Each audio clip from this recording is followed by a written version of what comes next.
Hey guys, um, this video is going to be about how I took a $32,000 loan and turned it into a $1 million a year trucking company. And just like anything else, I'm going to show you this. This is for the month of 3/2015,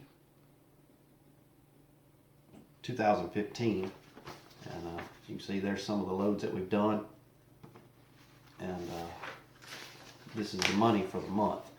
The company itself grossed $84,000 gross amount, and after everything I put in my pocket 20 grand. You see that? So once again, I'm not just talking the talk, I've actually done it. You name it, I've done it. I've changed air compressors, AC compressors out in the parking lot. Truck stop in, where was that? San Antonio. It's Petro, I think. Changed a U-joint out one time in the parking lot. I have bypassed an air dryer, I can't tell you how many times. And so, you know, I've done a bunch of stuff. So anyway, let's get to it. All right. So in 2011, I went and borrowed $32,000 from the bank. I bought a 2004 Freightliner Columbia, and I got a flatbed from my brother that needed a bunch of work. And matter of fact, it had to have a new kingpin. Everything up under it was rusted. All of that had to be fixed. That cost like $3,500. Anyway, I made my first payment on my truck with the loan money before I ever hauled a load, because I had to fix that trailer before I could leave. You talk about stressed out. So anyway, I took the truck and I went and leased to a lady, and during that time I paid the loan down a little bit, and this truck come up, just an old Freightliner, and I'm a big Freightliner fan.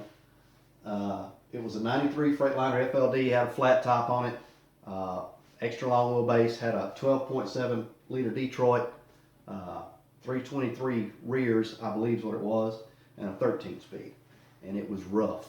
It had the side fairings, and somebody took the sawzall and cut them off. Ugly, God almighty, it was ugly. But anyway, I give $4 grand for it. So I went and borrowed $4 grand, and I just worked on it on the weekends. Drove and, you know, paid my loan and all this other stuff. And then this other truck come up, and it was a 99 International 9400i with the M14, and it had a Super 10 with automatic high gear, which is pretty cool. And I give $6,500 for it. So I never really got over my original $32,000 loan amount. Never in this whole time. So I just paid it down, borrowed a little more, paid it down, and borrowed a little more. And that's what I would suggest that you do if you're getting started.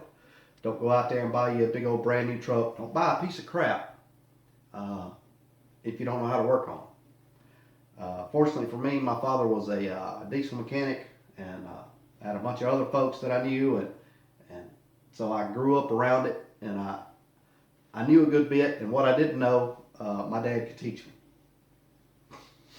So anyway, in 2014, on April 18th, I got my authority and got hooked up with a factoring company. And the difference between a factoring company and having your own authority and being leased to someone, I was leased to someone and they paid me a week behind. The problem with the week behind is that the money that you made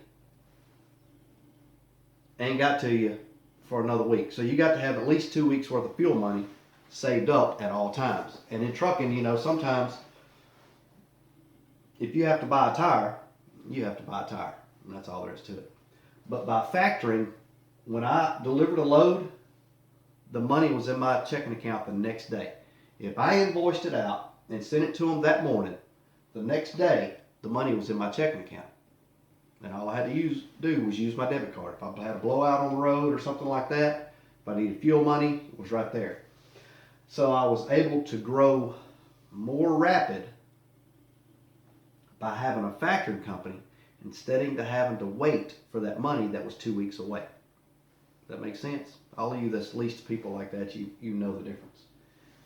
And so basically that was the ability for me to help me get my 2 trucks online and up and running faster, because I was putting money in the bank faster, and I was able to get more loads.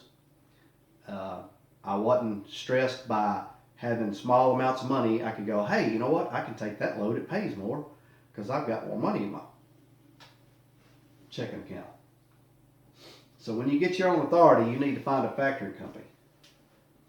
And I'll give you a little tip on a factoring company. Some factoring companies will give you what is called a teaser rate.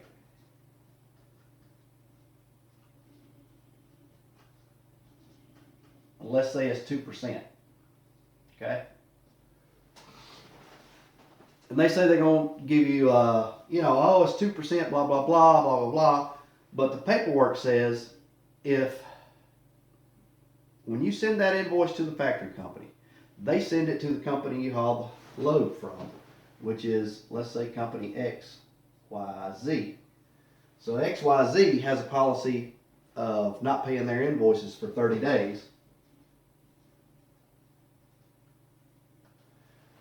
The teaser rate is 2%, and they say, oh, it's 2%, it's going to be 2%, blah, blah, blah. But the paperwork says if the invoice is not received within 30 days, it goes up to 6% or 8% or whatever.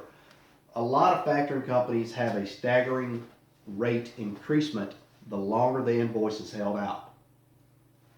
So when you pick a factoring company, you want to ask them about this. If it is staggered to where it's 30 days, 45 days, 60 days, let's say it's 10%, let's say it goes up to 15%. That's going to eat a hole in you so quick that you will not believe it. So you need to find a factoring company that does not, bring you in with just this little teaser rate. They will eat you alive in interest, because there's a lot of companies that do not pay under 30 days. Bigger companies do, but small little brokerages